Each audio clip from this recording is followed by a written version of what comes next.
Sherbrooke, un jeune de 21 ans a pris le chemin de la prison ce matin dans un dossier de conduite avec les facultés affaiblies causant la mort. Guillaume, l'accusé, Charles Dany, a tué son passager et ami. Ça s'est passé en mars 2023.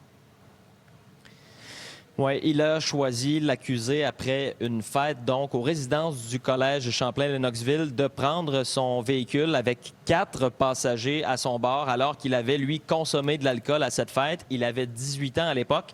Et donc, vous comprenez que la limite d'alcool permise, là, pour lui, c'était 0. Lors du chemin du retour, il a perdu la maîtrise de sa voiture dans un secteur de Cook-Sherrington. La voiture, donc, s'est retrouvée dans le fossé avant de percuter un arbre à haute vélocité. Et le passager là, dans le siège avant a perdu la vie sur le coup. Les 3 autres amis qui prenaient place sur la banquette arrière ont tous aussi été blessés, dont un qui a passé plusieurs jours dans un coma artificiel. Aujourd'hui, c'est vraiment dans une ambiance, là, Philippe Vincent, plus qu'émotive que ce jeune homme-là a écopé d'une peine d'emprisonnement de 28 mois. Les témoignages étaient véritablement crève-cœur, entre autres la mère de la victime, Simon Choquette, qui est venue dire que les choix comptent, la responsabilisation compte, et elle a dit espérer que la peine qui est imposée à l'accusé va mener à sa responsabilisation. Mais elle a dit aussi qu'elle était bien consciente qu'il n'y a personne dans cet accident-là qui avait voulu qu'un tel drame ne se produise. L'accusé Charles Dany, lui, s'est excusé vraiment en larmes, a lu une longue lettre aux proches de la victime et aussi aux victimes collatérales de cet accident-là.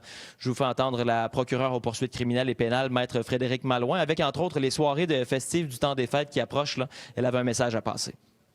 Je pense que c'est un dossier qui arrive sans dire à point, mais vous avez tout à fait raison de le nommer. Les fêtes arrivent.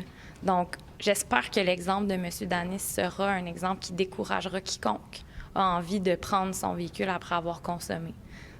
C'est une décision qui peut prendre une fraction de seconde, mais qui peut peut mener à des ravages tellement importants.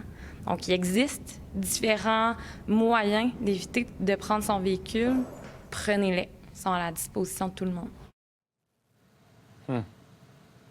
Alors, M. Dany, il est sorti de la salle d'audience, là, scène un peu particulière, émotive, menotté, accompagné de sa mère qui le supportait là, dans toute cette épreuve-là aujourd'hui.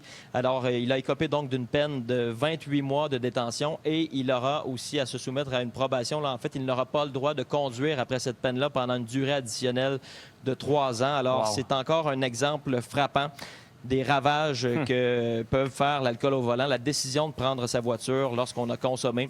On en a encore une preuve évidente aujourd'hui. Et vous faites bien de le rappeler dans le contexte du temps des fêtes. Guillaume, merci beaucoup. À bientôt.